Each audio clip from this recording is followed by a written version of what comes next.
Olá, pessoal, sejam muito bem-vindos a mais um episódio do DTM Cast. Hoje nós iremos falar sobre um assunto que tem ganhado uma grande importância a nível Brasil. Meu nome é Gabriele Tomé e hoje eu tenho uma convidada especial para a gente falar um pouquinho sobre os nematóides, sobre as doenças patógenas de solo e, mais importante do que isso, a interação que esses patógenos e esses nematóides têm e o quanto que a gente pode estar perdendo de forma invisível. Então eu tenho aqui a professora doutora Jaqueline Ruzar, que vai estar falando com a gente um pouco sobre todas essas partes técnicas para a gente ter um maior cuidado. Professora, seja muito bem-vinda. É um prazer ter você aqui conosco e agradecer, de você ter vindo aqui e poder explorar um pouquinho do teu conhecimento. Oi, Gabi. Eu que agradeço o convite aí de toda a equipe da Singenta, para estar aqui com vocês hoje, para a gente conversar um pouquinho, sobre essa questão de patógeno de solo, nematóide, essas interações aí que tem prejudicado, o produtividade de soja, milho, dentre outras culturas agrícolas. Professora, antes da gente falar um pouquinho mais dos negócios, antes de entrarmos nos negócios, a gente queria conhecer um pouquinho mais de você. E eu achei muito bacana a foto que a gente tem aqui, que demonstra bem, essa questão familiar. Se você puder contar um pouquinho da sua história para nós. Bom, Gabi, na verdade eu catei essa foto de última hora, que é uma das fotos mais recentes que a gente tem da minha família. Eu sou natural de Guarapuava, no Paraná. Nasci lá. Eu tenho 2 irmãos, Então, eu tenho irmão gêmeo, e tenho um irmão mais velho, tenho irmão gêmeo, que é agrônomo também. Ah, meu Deus do céu. Foi meu calouro. Você tá brincando? A gente fez. Todo mundo foi meio pro lado do agro mesmo, Legal. mas isso foi bastante em função dos meus avós. Então, minha família, meus avós, meus tios, minha mãe é natural de Candói, que é uma cidade próxima a Guarapuava.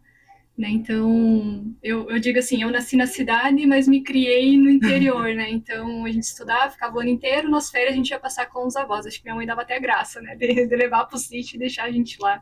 Gostoso. Então, a gente foi pegando gosto, pela questão do campo, questão da agricultura, pecuária, Então, veio uma questão realmente de família, essa conexão com o agro.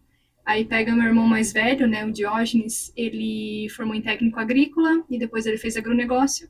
E aí, seguindo os passos do meu irmão, eu e meu irmão gêmeo, Jackson, Jackson e Jaqueline. Nós dois fomos para o colégio agrícola e depois a gente fez faculdade. Então, vem muito realmente da família, essa questão. E ele foi seu calouro. Foi meu calouro. Essa eu queria ter visto. A gente fez vestibular na mesma época, eu passei, meu irmão não passou. Aí ele ficou um ano depois, trabalhando, fazendo cursinho, daí ele conseguiu passar no vestibular. Que bacana. E na época a gente fez na Unicentro, em Guarapuava, que é a Universidade Estadual, que era super concorrida. Eu não sei como que tá agora, Mas passar numa universidade estadual no Paraná não era fácil, Senhora, imagino. Então a gente tinha que realmente estudar bastante. Eu consegui passar no primeiro ano, de vestibular, ele não conseguiu, mas depois deu tudo certo. Depois deu tudo certo. Mas ele foi meu calouro. E professora, essa questão, você é fitopatologista, especialista nessa área. Tem algo que te puxou para isso? Ou foi na faculdade que você olhou e falou, não, cara, isso aqui é muito bacana? Ou algo de antes da tua história? Tem, na verdade, eu estava até pensando sobre isso, Por que eu fui para fitopatologia? Eu estudei no colégio agrícola, no ensino médio, Então, eu e meus irmãos, a gente fez aquele ensino médio integrado, Que você faz o ensino médio junto com o curso profissionalizante. Tá. E na época, quando eu iniciei o colégio agrícola, meu plano era fazer colégio agrícola e cursar veterinária. Eu queria ser veterinária. Mas, durante o colégio agrícola, eu tive uma mentora, a professora Daisy Feltrin. Essa é a minha grande referência, Ela era agrônoma, porque na época, o que eu linkava muito? Para ser agrônomo tem que ser homem. Porque era uma concepção, eu só conhecia homens, como agrônomos. Eu não conhecia nenhuma mulher que atuava como agrônoma. Então, para mim, aquilo, mulher vai para veterinária, homem vai para agronomia. É uma concepção que eu tinha. E aí, essa professora era fantástica, assim, a forma como ela desenvolveu, ela cobrava demais, super rigorosa. Mas ela sempre foi, digamos, um espelho, para mim, que legal. Um molde, assim. Então, a gente depois interagiu, em iniciação científica, ela me ajudou, me incentivou muito, E aí eu comecei, a olhar para esse lado da agronomia, Então, talvez é uma opção de carreira que eu possa seguir, que até então eu não vislumbrava. Mas uma coisa da fitopatologia que me levou para esse lado é bem curioso. Eu precisava fazer um trabalho de extensão rural, terceiro ano do ensino médio, e a professora deixou como tema livre, e eu não sabia nem o que fazer, Todo mundo foi buscando as coisas, e eu fui para a biblioteca. Eu gostava muito de ir na biblioteca. E do nada eu peguei um manual de fitopatologia, sei lá de que ano que era, e comecei a ler sobre a história da fitopatologia. Olha. E aquilo foi uma coisa muito aleatória, mas que me gerou interesse. E daí eu falei assim, ó, talvez eu vou fazer faculdade de agronomia, e se eu passar no vestibular, eu vou querer ir para fitopatologia. Então eu entrei na faculdade de agronomia já querendo ir para a área da fito. Ai, Sem que conhecer legal. muito, mas foi uma coisa por acaso. Mas isso é legal porque eu falo por mim, eu descobri o que eu queria fazer na faculdade, né? Uhum. Não tenho, minha família não tem nada de, eu sou a única agrônoma da família. Então, assim, você já entrar sabendo, né, mais ou menos onde que você quer estar e já ter essa paixão já é totalmente diferente, né? É diferente, porque daí eu já entrei, né? Então, na época, a Unicentro tinha 2 vestibulares, eu entrei no vestibular de setembro, né? Então, eu já sabia o que eu ia fazer no próximo ano. Então, eu entrei na faculdade já com estágio também, porque eu já comecei a buscar um estágio em janeiro. E aí eu consegui um contato com o professor, só que na época era um professor de integração lavoura-pecuária. E eu falei assim, gente, eu vou porque eu precisava de uma bolsa, né? Minha família, eu não venho de uma família rica, né? Eu venho de uma família bem humilde. A gente passou por muita dificuldade financeira, então a questão era, ou eu achava um estágio para me manter na faculdade, ou eu não conseguia ficar na faculdade, por mais que era uma faculdade pública, né? Então, minha mãe, pra você ter uma ideia, minha mãe limpava chão. Minha mãe era de serviços gerais e criou 3 filhos, né? E os 3 formaram na faculdade. Então, a grande legal, realização, né? Acho que da vida da minha mãe é ver os 3 filhos formados. E então isso tudo foi contribuindo, né? E aí eu buscar coisas, buscar eu fazer, sabe? Então, a mãe sempre criou a gente muito independente. Então, a gente buscar realmente um estágio, buscar um diferencial, isso tudo fez parte da minha vida desde lá do início da faculdade. Não, e é legal porque você dá mais valor, né? Pra tudo aquilo. Demais. Eu não contei ali, né? Mas meus pais são divorciados, né? Então, meus pais se divorciaram quando eu tinha 5 anos de idade. Né? Então, vem de novo a história. Exato. Então, quem criou foi minha mãe. E ela criou sozinha. Né? Então, ela realmente criar 3 filhos, né, sozinha é muito difícil. Nossa, então, hoje a gente dá muito valor para minha mãe. A gente cuida muito dela. Porque ela fez um esforço danado para que os filhos realmente conseguissem estudar. E minha mãe tinha a 4ª série. Né? Então, minha mãe, uma coisa que sempre me marcou muito, a mãe falava assim, estudem, estudem, estudem. Era isso que ela podia oferecer para nós, e aí os 3 realmente foram muito nessa linha. Então, minha mãe, para nós, hoje é uma grande satisfação estar podendo retribuir toda a ajuda que ela deu para nós. Que legal, muito bonita a história. Não, eu quase começo a chorar. Quando eu começo a falar da minha mãe, eu já... É muita emoção, né? É muito, porque minha mãe é uma pessoa fantástica, né? Ela sacrificou muita coisa em prol dos filhos. E ela é um grande exemplo para vocês, e você, como mulher agrônoma, né, professora, doutora, é um grande exemplo para nós agrônomas também. Eu fico feliz com isso, porque exatamente da mesma forma como eu tive, que eu falei, né, uma professora lá no ensino médio, professora Deise e tal, foi um espelho para mim, né? Foi uma mentora. Então, isso a gente trazer essa inspiração é gratificante. Com certeza. Eu lembro no passado você deu um treinamento para nós, eu saí de lá e eu incomodei, né? Eu devo ter feito um monte de perguntas lá. Mas é bacana, porque realmente pessoas como você inspiram, né? Nós, como mulheres também, agrônomos. E então, agora entrando de fato naquilo que a gente vai conversar um pouco, vou trazer um pouquinho uma imagem aqui que a gente chama hoje de inimigo oculto, né? Que realmente é aquilo que a gente não vê e que está causando um grande dano. Então, hoje, né, já que a gente tem visto muito se falar dos nematóides, coisa que não se falava muito no passado, né? No Cerrado até mais, mas no Sul agora que a gente está há uns anos para cá que está começando a se ver essa preocupação. E a gente vê também, depois a gente vai falar um pouquinho das interações, né, dos danos diretos e indiretos, mas se você puder trazer um pouco de contexto, o que você tem visto aí nas regiões que você tem rodado, da questão de nematóide, dos danos, né, o quanto que o produtor está perdendo e muitas vezes ele não está vendo. Se você puder trazer um pouquinho de informação para nós. Claro, essa questão dos nematóides, né? Eu sou fitopatologista, né? E a gente estuda, né, um pouco dos nematóides dentro da nossa especialidade. É claro que eu não tenho o conhecimento que o nematologista tem, né? Então, os nematologistas estudam mais aprofundado. Então, eu comecei a atuar muito nessa área porque tem um link muito próximo com a parte de patógeno de solo, né? Que é uma linha de pesquisa muito forte que eu atuo. Mas o que a gente vê dos nematóides? A gente até brinca, né? Só não tem nematóide na área quem não amostra o solo.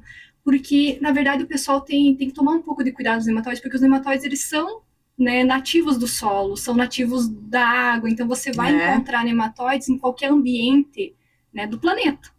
né? Então tem essa concepção, nematóides, mas tem nematóides benéficos, tem nematóides maléficos, né? Então a gente tem diferentes tipos de nematóides, e a gente tem nematóides que fazem bem, digamos, para o solo também, né? Então essa questão dos nematóides, né, a gente vê que realmente são organismos que estão presentes e a gente tem que conviver com eles, exatamente.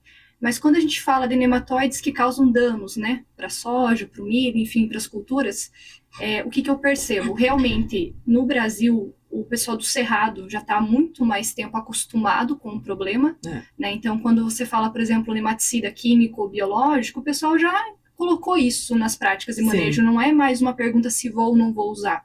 Já faz parte da programação de manejo, o pessoal já tem... Claro que tem produtores que talvez ainda não usam, mas a grande maioria, né, da região já está acostumado e sabe que pode ser um problema.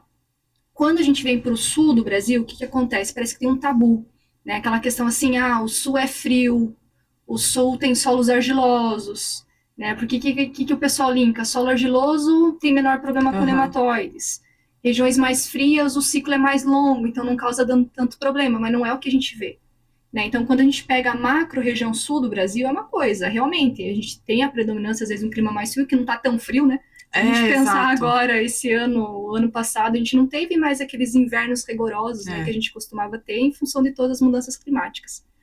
Mas, tirando isso, né, a gente vê que tem regiões, micro-regiões, né? Então, a gente vê que tem campos com solo mais arenoso, regiões mais quentes, né? Isso tudo vai favorecendo, mas mesmo no solo argiloso, a gente pode ter problema com nematóide. Sim. Depende do tipo de nematóide, depende da cultivar que você está utilizando, né? Então eu vejo que ainda tem uma certa resiliência, não, seria outra palavra. Uma resistência. E o pessoal a amostrar, sabe? Então o pessoal não sabe nem enviar para amostra, para amostragem, para análise nessa amostra. Então eu acho que começa por aí, conscientização. Né? E a gente vem trazendo isso muito nos treinamentos nos últimos anos, né? Para o pessoal, principalmente do Sul. Porque tem produtores que não sabem. Sim, exato. Né? Tem produtores que não sabem que é um problema, que pode ser um problema. Então, acho que realmente a gente está com essa questão de conscientização para mostrar, para monitorar, né? E aí o pessoal, ao longo do tempo, vai se acostumando. Mas a gente vê que tem regiões do... Eu, por exemplo, morei no Rio Grande do Sul por 6 anos. A gente pega aquela região da fronteira do Rio Grande do Sul, tem muito problema com nematóide. Muito problema. Né? Outras regiões do estado, talvez menos, mas tem nematóide na área.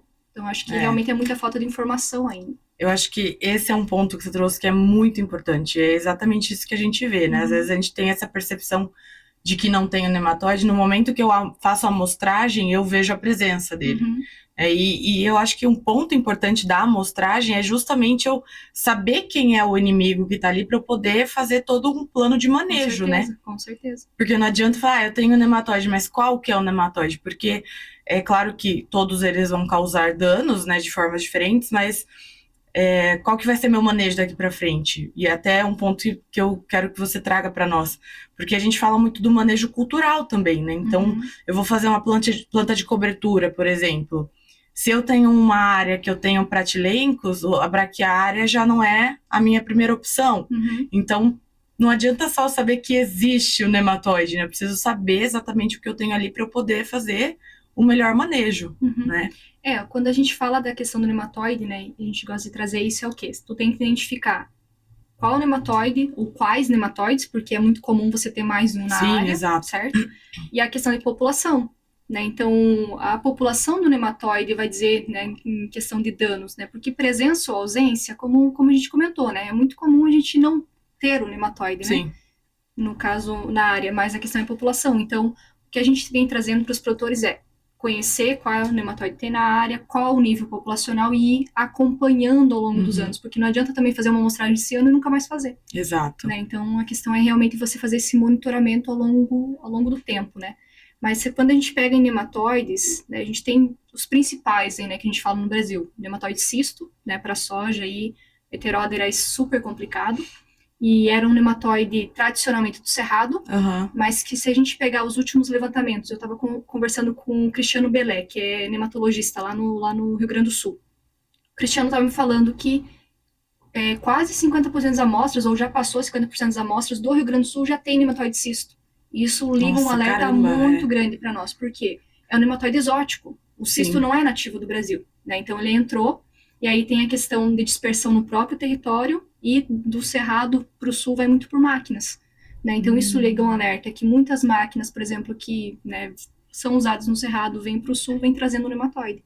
E mais de 50% das amostras do Sul tem nematóide cisto, é preocupante. Muito? Muito demais. E aí a gente leva em consideração cultivares de soja resistentes. Nós temos algumas que são direcionadas para o Cerrado. Claro que vai depender da raça, né, que você tem ali do cisto. Para o Sul, geralmente isso não vem, porque não é um foco, ou não era o foco. Então, daqui a pouco as empresas de melhoramento vão precisar estar focando, né, em desenvolver cultivares com resistência para cisto para o Sul, coisa que tradicionalmente não ocorre, entende? Então, esse é um exemplo de um nematóide que tem ganhado bastante, que é importante, e no Sul tem aumentado mais ainda. Mas fora cisto, a gente vai trabalhar, por exemplo, o nematóide galha, que no Rio Grande do Sul é muito problemático, nematóide lesão, que é o Pratylencos, que tu comentou antes, e os nematóides emergentes, né? Então, eu tenho trazido muito também nos treinamentos a questão do Helicotylencos. Tá em todas as amostras, né? Praticamente, né? Se a gente pega os últimos levantamentos, eu falei ali, nematóide cisto em 50% das amostras. Se eu não me engano, o levantamento do Cristiano, e mais 90% o Helicotylencos está presente.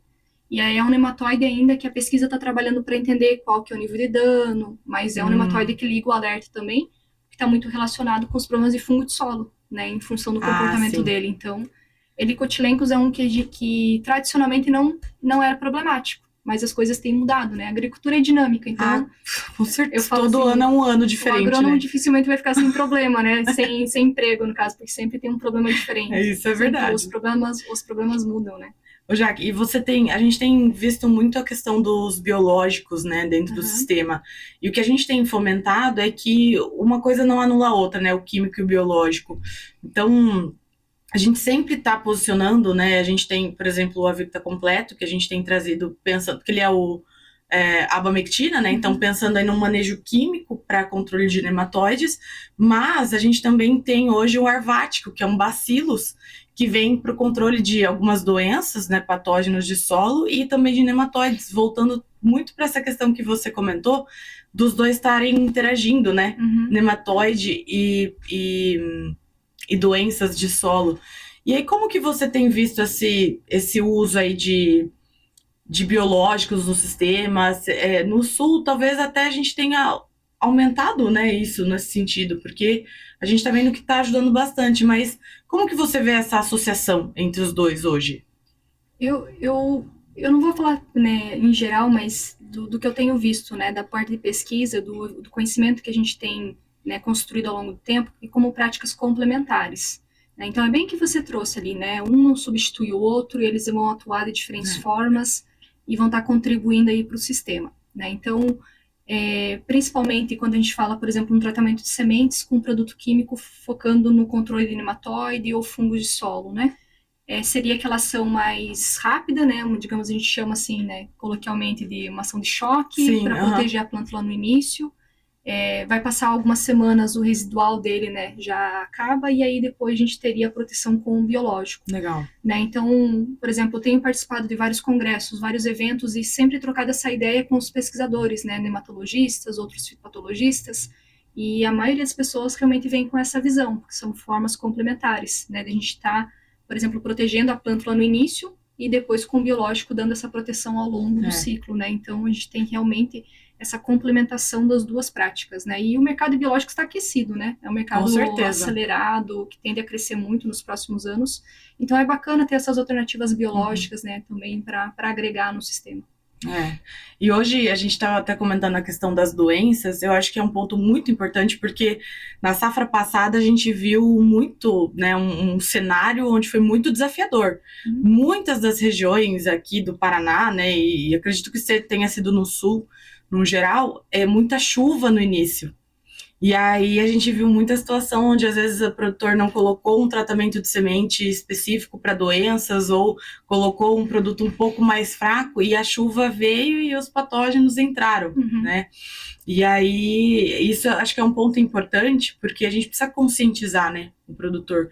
Hoje, você como fitopatologista, dentre as doenças de solo, o que você vê mais nesse sistema de interação aí entre nematóides e doenças? O que tem causado, assim, qual que é a presença maior, né, de infestação de doenças, que o produtor precisa olhar e falar, isso aqui eu preciso estar prestando atenção?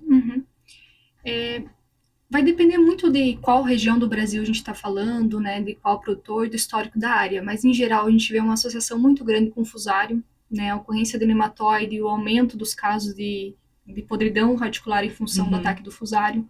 Macrofomina é um dos principais aí que vem crescido, né, nos últimos anos muito no Brasil como um todo, pega SUL, pega MS, MT, né, até esses dias me perguntaram, né, e essa é uma visão que eu tenho, qual seria o patógeno que para os próximos anos talvez vai aumentar e vai preocupar mais no Brasil, eu digo que é a macrofomina, né, porque é um patógeno aí muito associado com o estresse da planta, o estresse hídrico e estresse térmico, né, então se a gente pega a questão do Brasil, né, a gente tem passado por ciclos aí, né, então a última safra, MS, a região do Cerrado, MT, sofreram muito com falta de água, né, e daí troca, né, a previsão para o próximo ano no sul ter essa condição, e a gente vê esse aumento muito grande da macrofomina também, né, então de todos os fungos que eu trabalho, as doenças que eu trabalho, eu vejo que fusário e macrofomina são dois grandes, mas é claro que as áreas que têm histórico de risoctônia, a risoctônia acaba entrando, né, outros patógenos aí vão ter uma associação, porque o ferimento que o nematóide causa serve como uma porta de entrada para o fungo, então facilita, né, quando a gente fala lá na interação, né, da planta com o fungo, o que acontece? A epiderme, né, aquela região ali, é a primeira barreira. O que o nematóide está fazendo? Está tirando a primeira barreira, então é fácil pro fungo entrar, então já não tem aquela interação, né, aquela dificuldade que tem. Então, quando a gente vê populações ou densidades populacionais de nematóides elevadas, mais ferimento na raiz, facilita a porta de entrada e a questão dos fungos, né? Então, muitas vezes, né, quando eu trabalho com um agricultor, a gente tenta entender o problema que ele tem na área e ele relata, ó, tá tendo muito problema de fungo de solo, mas a causa primária é quem? É o nematóide, e às vezes o pessoal não está olhando para isso. Né? O pessoal não está fazendo amostragem, não está entendendo qual é a questão, né, do nematóide ali na área.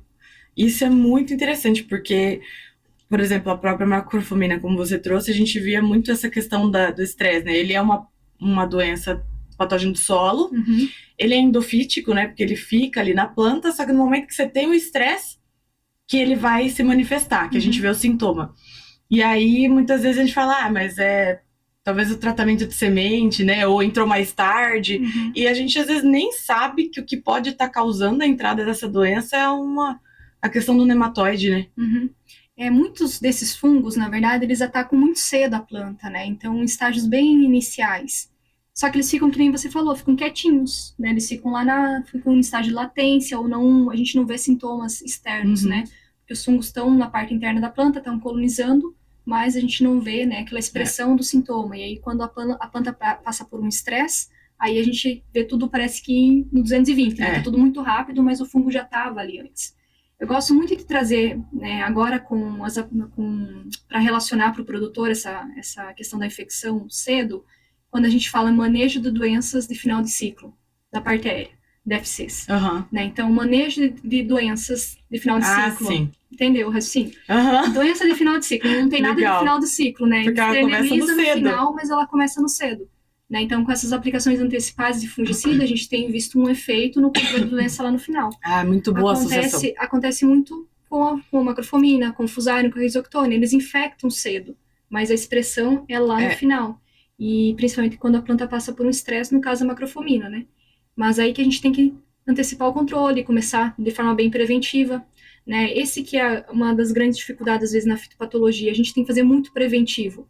É diferente, por exemplo, da planta daninha, que você tem que ter a planta para daí você entrar com o controle. Quando a gente fala em pragas, tem que ter a praga para você entrar com o controle. A doença, muitas vezes, não dá para esperar, né? Porque se ela já tem a manifestação dos sintomas, não tem mais o que fazer. Né? Então, a gente realmente, quando a gente fala em manejo de doenças, é muito preventivo que a gente tem que trabalhar. Com certeza. Só que daí, para trabalhar esse manejo, levar em conta o histórico da área, se já teve problema no passado, e vai. Então, a gente vai construindo, né, o máximo de informações que a gente tem para desenhar um manejo mais eficiente para cada área. Não, perfeito. Acho que esse é um ponto muito importante. Até a gente sempre fala, quando a gente vai falar em controle de doenças, é mais fácil controlar preventivo ou curativo, né? É muito mais fácil controlar preventivamente, até porque de forma curativa você não vai ter um controle tão efetivo e já está perdendo, né? Em relação a rendimentos.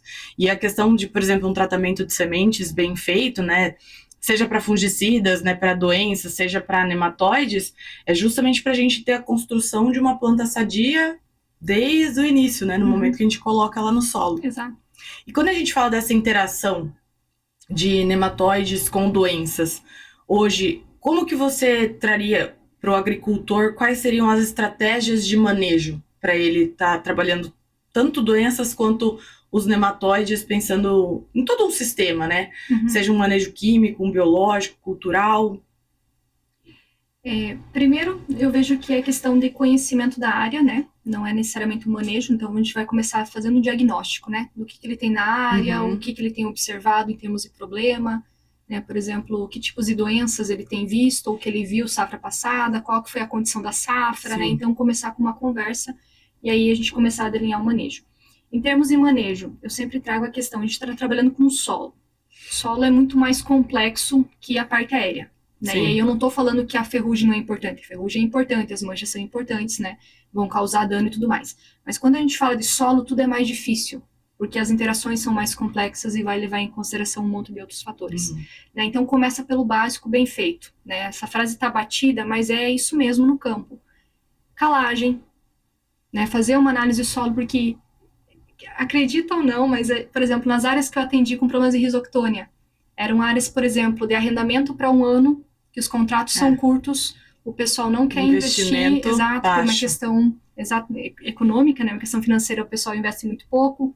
Áreas que vêm com animal no inverno, né, então tem aquela questão de compactação, áreas mal manejadas. Então vai realmente começar pelo manejo do solo, né, então calcário, aplicação de fertilizantes, questão física desse solo, né, porque, por exemplo, incidência de macrofomina, incidência de fusarium está muito relacionado com solos compactados. Sim. Né? Então, quanto maior a frequência de solos compactados, maior a tendência a gente ter problemas com esses patógenos.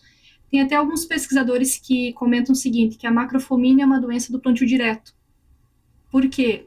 Plantio direto é excelente, desde que bem manejado. Sim. Né? Se a gente faz plantio direto sem palhada, sem manejo do solo, entende? Isso tudo vai agravando. A gente não tem aquele revolvimento das camadas. Então, a gente vê realmente um aumento, muitas vezes, desses problemas com fungo de solo em função de mau manejo do solo, químico e físico. Né? Então, eu realmente, quando trabalho com os agricultores, vamos começar do básico, manejo químico, correção de pH, correção dos nutrientes, né? O que a gente pode melhorar para promover um melhor desenvolvimento vegetal, melhorar a questão física para que essa raiz desenvolva melhor o sistema radicular, tenha lugar, né, melhor para desenvolver, e aí a questão do biológico. Né? Então, muitas vezes o pessoal quer aplicar um bacillus, quer aplicar um tricoderma e quer que o fungo e a bactéria resolvam todos os problemas, sendo que não tem um pH corrigido, né? Não tem a questão de nutrientes. Então, a gente vai trabalhar com biológico, mas a partir do momento que a gente tiver os outros fatores também corrigidos, né? Bem trabalhados. E aí a questão do tratamento químico de sementes, né? Vem para agregar, como a gente falou ali, de proteger da planta, mas também reação de cultivares, né? Então, escolha de cultivares. Por exemplo, hoje a gente tem no mercado algumas cultivares com resistência para nematóide galha, né, dependendo da região do país. Quando a gente falou de cisto, né, cultivares para o cerrado vão ter algum tipo de resistência, mas aí a gente tem que acompanhar a raça. Né, então tem que cuidar muito dessa questão também. Tem todos os detalhes, né? Todos os detalhes, mas a gente tem algumas opções para trabalhar. Quando a gente fala em fungo de solo é tudo mais difícil. Né, a gente não tem uma boa cultivar que seja altamente resistente para macrofomina, que seja altamente resistente para fusarium. Mas a gente tem, por exemplo, no mercado algumas cultivares que toleram mais a seca, que poderiam ajudar aí no manejo de macrofomina. Algumas cultivares talvez que desenvolvam mais sistema radicular, para a gente ter aquele efeito mais compensatório. Né? Então, algumas características da cultivar. Não é uma resistência genética, mas algumas características. Né? Então, para o produtor pensar também nessa questão de escolha do cultivar. E aí a gente pensar no tratamento de sementes, né? E a questão de proteção da planta ali logo após o plantio. Uma coisa que a gente tem até discutido bastante, às vezes o produtor vai usar um químico no tratamento de semente de soja e às vezes não quer investir num biológico, né? O que a gente poderia pensar é talvez numa cobertura, ele vai fazer uma aveia, alguma coisa, fazer um tratamento de semente com biológico, né? Nesse sentido. Não, bacana. Plantas de cobertura, acabei não colocando, mas tem que entrar essa questão de plantas de cobertura, né? Claro que vai depender da região do país que a gente está falando, a dinâmica muda um pouquinho, mas a gente, por exemplo, agregar diversidade biológica no sistema de produção, é isso que está faltando. Com certeza. Diversidade biológica. O que acontece? Né, em função, né, da questão econômica e financeira, é só soja sobre soja, às vezes vem o milho, mas o preço do milho não tem ajudado também. Exato. Né, então, isso é uma questão complicada para o produtor também, porque o produtor depende daquela atividade, né, e ele está plantando soja para ter uma remuneração, então isso é complicado também. Né? Então, a gente também não pode romantizar algumas vezes, né? A gente tem que olhar para a questão financeira do produtor também. Mas quando a gente falar em plantas de cobertura, a região sul do Brasil, né, a gente tem várias opções para colocar durante o inverno. Outras regiões do Brasil trazer a braquiária, trazer outros mixes, né, para vir agregar. Mas de volta no que tu falou antes. A gente tem que saber qual nematóide tem na área, porque daqui a pouco a gente está colocando uma braquiária e está multiplicando algum nematóide, tá colocando outra espécie e está multiplicando, né? Então, realmente, não é fácil a escolha, mas de pouquinho em pouquinho, né, juntando as informações, a gente consegue montar um esquema de manejo que seja mais eficiente. Mas eu acho legal, essa conversa é importante, porque muitas vezes a gente acha que é um manejo, o manejo químico que vai resolver o meu problema, ou eu vou usar um biológico aqui e acabou o nematóide, né? Se fosse assim, tava bom, né, Jaque? Mas o que você traz, Gabi, por exemplo, eu tava o ano passado, foi a primeira vez que eu fui no congresso de nematologia. Eu falei, eu vou lá para ver o que os nematologistas estão falando, né? Porque, como eu falei, a gente é da fito, a gente olha muito para o lado. Interagindo, né? E quem é da pesquisa, às vezes, fica muito bitolado, né? A gente fica olhando só para aquela especialidade, né? Então, por exemplo, a gente até brinca, se tem uma planta morrendo, o fitopatologista vai dizer que é doença, o entomologista diz que é praga, o fisiologista diz que é falta de nutriente, cada um olha para o seu lado, né? Então, eu fui para esse congresso para abrir, realmente, para ver o que o pessoal estava discutindo. E aí, teve vários painéis, mas um me chamou a atenção, que era essa questão de trabalhar o manejo de nematóides na soja. Então, vinha lá trabalhos com tratamento químico, tratamento biológico, e no milho, para manejo, por exemplo, de pratilencos. Né? Então, por que acontece muitas vezes? Investe-se muito na soja, mas o milho safrinha acaba ficando para trás. Né? Então, vários pesquisadores mostraram que quando a gente tem, né, esse manejo na cultura, né, na primeira ali que vem, né, a soja, depois vem no milho, é mais eficiente, porque a gente está entrando duas vezes, né, com esse controle durante a safra. Né? Então, a questão de a gente também usar em diferentes culturas. Mas é uma questão de processo, né? Culturalmente é difícil. Então, ao longo do tempo, a gente tenta mudar essas concepções. Primeiro passo é a gente conseguir aumentar a adoção na soja, né? Acho que esse é o primeiro passo. Exato.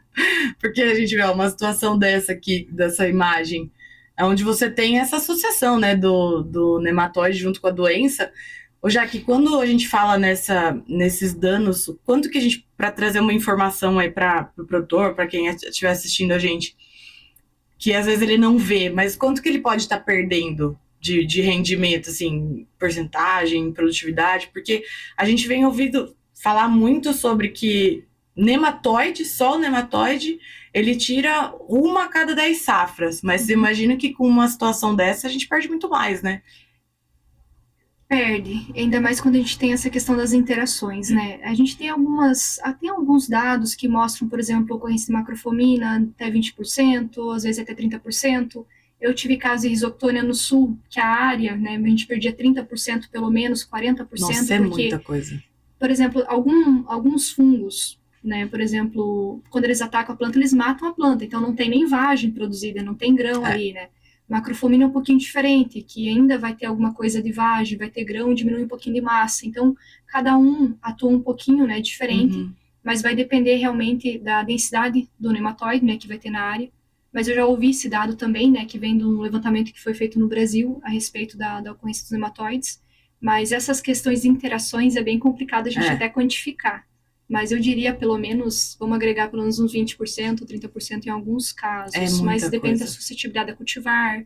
Se for um ano de estresse hídrico, é pior ainda, né? Então, depende muito dessa relação aí, essas interações. Mas, com certeza, a gente vai perdendo muito. Essa foto aí me remete a um outro comentário também. Quando a gente fala de nematóide e a gente já vê sintoma em parte aérea, quer dizer que a densidade populacional desse nematóide já está bem elevada. Porque a gente começa realmente a perder e a gente não está vendo sintoma em parte aérea. Né? Então, isso também, às vezes, é difícil. Né? O produtor não está enxergando e ele já está perdendo. Por isso que vem muito esse termo, né, inimigo oculto, que o pessoal tem usado, né, para os nematóides. Porque eles já estão atacando a raiz, já estão causando ferimentos, mas às vezes não é tanto a ponto de comprometer, por exemplo, o desenvolvimento da planta. Sim, né? Então, a gente já às vezes não é tão visível, né? Não é tão visível. Eu lembro que uma vez, estava lá na Universidade de Passo Fundo, até a gente fez um ensaio, e a testemunha e um tratamento para nematóide. E olha que lá a gente não tinha um problema muito sério de nematóide. Né? Mas eu lembro que alguma coisa na análise deu helicotilencos, alguma coisa cisto, alguma coisa galha, mas não era uma área problemática. Eu lembro que naquele ensaio a gente teve 10 sacas de diferença. Nossa. E não tinha sintoma em parte aérea. Não tinha. Tu olhava para o ensaio e não tinha sintoma. E depois, quando a gente vai colher, vai pesar isso ali, apareceu as diferenças. Então, o que a gente está muitas vezes acostumado é olhar para a parte aérea da planta. não arrancar a raiz, não olhar a raiz, verdade. né? Então, isso também é uma questão cultural que a gente precisa mudar um pouquinho, do pessoal olhar mais para a raiz no que está acontecendo para baixo, né, da superfície do solo. Isso é um ponto interessante, porque muitas vezes tem aquela falsa ideia de que uma área onde você tem mais argila não tem problema de nematóide, né? Exato. Mas por quê? Normalmente, numa área de maior argila, se tem uma boa pluviosidade, se chove bem, a gente realmente não vai enxergar visivelmente, vamos olhar uma imagem dessa daqui. Só que é aquilo que você está falando, isso é muito interessante você trazer, porque a gente tá perdendo, né? Claro que vai depender, a quantidade de dano vai depender da quantidade da população, mas se eu tenho que seja uma população baixa no solo, se eu não manejar, ele vai continuar se reproduzindo, vai piorando, né? Vai piorando. Então, a questão que a gente traz, né, sempre, identificou que tem um problema, tem que começar a manejar, porque realmente, em algumas áreas, né, nematóide pode inviabilizar a área, né? Então, inviabilizar a produção. Né? Então, realmente, dependendo da área de que está, do risco climático, isso tudo pode ir piorando, né? E aí a gente, até falei um pouco mais cedo do Avicta completo, eu trago porque, assim, a gente tem, eu acho que é interessante esse ponto da interação, né, de nematóide e doença, porque a gente tem, no momento de fazer a escolha do que a gente vai tratar a semente, né, a semente já tem um valor. E aí a gente tem que pensar, poxa, eu tenho que fazer um investimento para proteger essa semente, né? Para proteger essa planta. E o Avicta, eu sempre falo que é uma oferta muito interessante no tratamento de semente industrial, porque ele já vem tanto com nematicida quanto com fungicida, né? Com 3 fungicidas. Na verdade, 4, agora que a gente tem o Maxim 4. E um deles, o tiabendazol, né? Que vem para, inclusive, ajudar muito na questão do fusário. Eu queria trazer, a gente, inclusive vocês como pesquisadores, têm ajudado muito a nós a trazermos esses dados. A gente viu esses tempos atrás, num treinamento de um produto novo, a quantidade de espécie de fusário, né? Tem o quê? Mais de 40 espécies? Tem bastante. Tem muitos. A questão do fusário é uma questão que a gente precisa realmente falar mais, porque fusário é um gênero, né? Exato. E aí, só de espécie que ataca a soja tem um monte. E aí, às vezes, a gente fala de fusário, mas tem algumas espécies que atacam mais a soja, outras que atacam mais o milho, outras que atacam mais o trigo, e aí por aí vai. Mas tem algumas espécies que todos eles compartilham. Né? Uma espécie de fusário que eu tenho comentado bastante é a questão do fusário graminearum, que é o da agente causado de Giberella, né? Que tradicionalmente a gente ouvia falar que era problema para quem? Para o trigo, para o milho, mas em soja tem aumentado a frequência. Eu lembro que quando eu estava nos Estados Unidos, tinha uma linha de pesquisa do laboratório em desenvolver cultivares resistentes para fusário graminearum, naquela época lá. Que eles já estavam olhando para esse lado. Então, quando a gente fala de fusário, é muito complexo. A gente tem um monte de espécies que pode afetar a soja, um monte de espécies se multiplica em outras culturas, né? Então, realmente, a diversidade genética dentro de fusário é muito grande. E isso tudo, em termos de manejo, é desafiador. Porque, pensa aí, ter uma cultivar resistente para fusário é muito mais difícil. Quando a gente tem, né, um patógeno que tem variabilidade genética muito alta, é difícil a gente introduzir uma cultivar resistente. Também. A gente não tem nem fonte de resistência, não tem nem de onde tirar a resistência, né? Então, daí vai a questão de cultivar resistente, acaba ficando deficiente, sensibilidade a fungicida pode variar, sensibilidade a cultivar, condição climática, então tudo é mais complexo quando a gente tem essa diversidade genética muito grande dentro de um patógeno. Então, por isso que a escolha do fungicida no tratamento de semente ela é muito importante, né? Com certeza. A gente, a questão do tiabendazol, que a gente fez um estudo, né, que mostra que o tiabendazol, para todas as espécies, ele tem uma variação muito pequena, que ele tem um bom controle, né, de todas as espécies. E, assim, ele está dentro dos nossos principais manejos aí de tratamento de semente, né, seja para tratamento de semente industrial, quanto para tratamento de semente on-farm, que depois a gente vai falar um pouquinho. Mas acho que é muito bom a gente trazer essa informação, porque a ideia daqui, de nós estarmos aqui, já que é justamente a gente trazer informação pro produtor para ajudar na escolha dele, né? E aí, então, assim, ó, a gente falou vários pontos aqui. Se a gente for fazer um resumo pro pessoal agora, ó, pega a canetinha, pega o caderninho e anota as dicas da especialista. Que a gente até colocou umas coisas aqui na tela, mas se você puder dar essas dicas aí pro pessoal que tá assistindo para não errar, né? Para não deixar de perder, porque a gente sempre fala em, eu vou usar tal produto, vou produzir mais. Na verdade, não é que você vai produzir mais, você vai estar protegendo para não perder. Porque o potencial produtivo é definido pela genética da cultivar, o híbrido que você está plantando, né? Então a gente vai entrar com estratégias aí no manejo para evitar perder, né? Manter ou garantir o máximo possível desse potencial produtivo.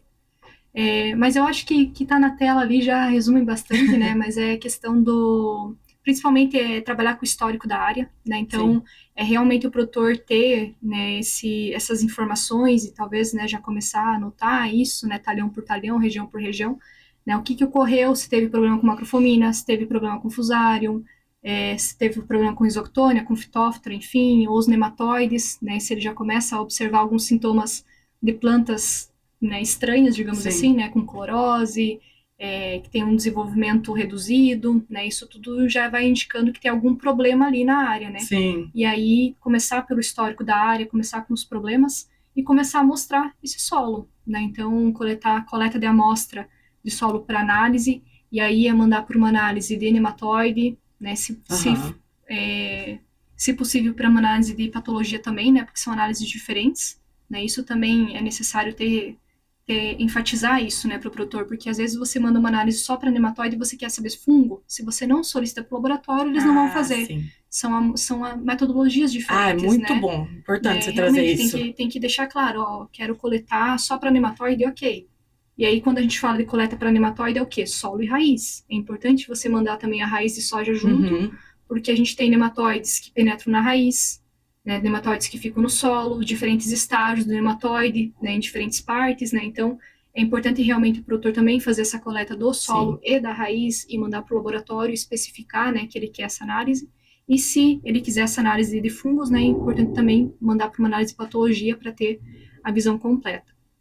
A partir disso, né, começar a trabalhar no manejo, né, então a partir do momento que identifica qual o nematóide que tem na área, a densidade populacional, começar a pensar nessas estratégias, aí a pensar na planta de cobertura, no que vem na entre safra, né, então começar o que a gente vai fazer no sul do Brasil, o que a gente vai fazer no inverno, né, no restante do Brasil que não tem aquele período frio, né, que não tem cereais, digamos, no inverno, pensar na cobertura, milho safrinho, enfim, mas aí é trabalhar com escolha do híbrido, escolha de cultivares, né, então realmente começa tudo a partir de que tipo de nematóide tem, que a partir, por exemplo, o nematóide galha, se tiver a opção de alguma cultivar com algum tipo de resistência para galha, que pudesse ser usada, ou para cisto, né, e que vem em seleção de cultivares. E aí, com os tratamentos de semente, né, que daí vem a questão do químico, vem a questão do biológico, como a gente falou, eu vejo eles de forma complementar. O químico vem muito para proteger essa plântula ali no início, sim, e o biológico aí ao restante da safra, né, então realmente é trabalhar com todo esse manejo, né, para a gente realmente proteger essa produtividade, né, reduzir os danos aí, ou por nematóide, ou por fungo, ou pelos dois. Bacana. Bom, gente, eu acho que assim, aula, né? Isso aqui foi uma aula e muito bom, Jaque, porque a gente precisa falar mais sobre isso, né? A gente precisa trazer isso para o agricultor, porque é aquilo que a gente comentou, muitas vezes ele nem tá sabendo que ele tá perdendo. E aí, a gente traz, né, todas as dicas, mas a gente comentou, né, que a escolha de um bom tratamento de semente, ela querendo ou não, uma das partes mais importantes, né? E aí, trazendo um pouco do que a gente tem hoje de posicionamento, nós temos, eu vou falar de forma separada aqui, nós temos 3 ofertas hoje. Nós temos uma oferta onde a gente está com o tratamento de sementes industrial, e no sul é um tratamento que tem tido uma grande adoção no mercado, que é o Avicta Completo. E o que é bacana, né, desse tratamento que a gente tem trazido para o agricultor? Primeiro ponto, você tem um nematicida, né? Então você tem o químico, né? O nematicida químico, que é o Avicta, e onde a gente tem a abamectina, tendo esse controle inicial, esse choque de controle inicial.